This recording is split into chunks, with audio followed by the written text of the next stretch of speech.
정부가 추진하는 밸류업 프로그램과 금리 인하 기대감으로 주식시장은 상승 분위기가 한껏 고조되고 있습니다.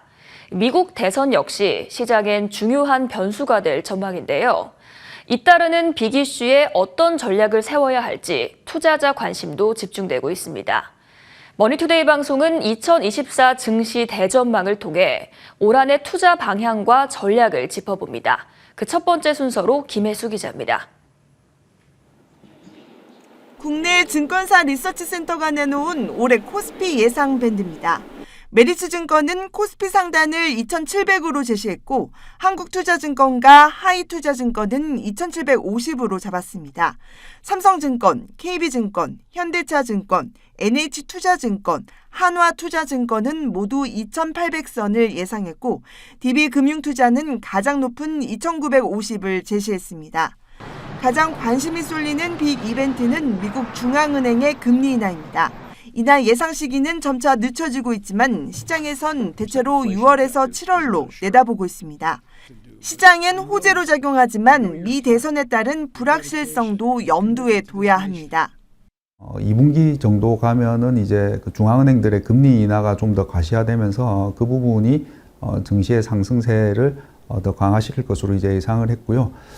반면에 이제 연말 정도 가서 다시 조정을 예상한 근거는 일단 금리를 또 인하하다 보면은 인플레이션이 다시 좀 우려가 부각되는 부분, 그런 부분이 조정에 좀 빌미가 될 수 있을 것 같고.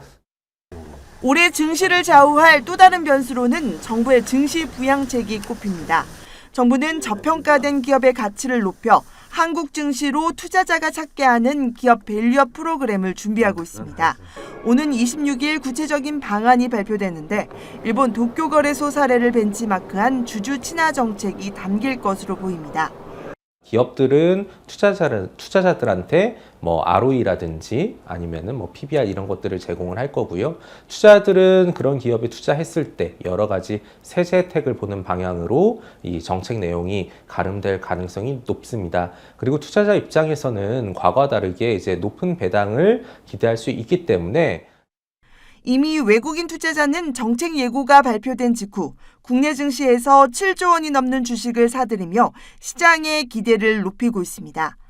다만 기업 밸류업의 가시적인 성과를 얻기까진 시간이 필요한 만큼 장기 테마로 접근해야 한다는 의견도 나옵니다. 밸류업 같은 경우에도 일단은 저희 생각으로는 되게 장기적인 테마거든요, 이거는요. 정부가 계속해서 노력을 보여줘야 되고 그게 부응해서 이제 기업들도 계속해서 뭔가 쌓아가야 되잖아요. 그러니까 주주 환원 이런 것들을 강화해 가면서 우리 고객들한테 이제 우리 그 투자가들한테 신뢰를 얻어가야 되고 그래야만 이제 성과가 좀 있을 거라고 생각하는데 그게 이제 나타나기도 전에 주가는 혼자 막 달려버렸잖아요. 밸류업 프로그램이 보다 가시화될 경우 저평가 종목 가운데 금융, 자동차, 유틸리티 업종을 눈여겨볼 필요가 있다는 게 전문가들의 조언입니다.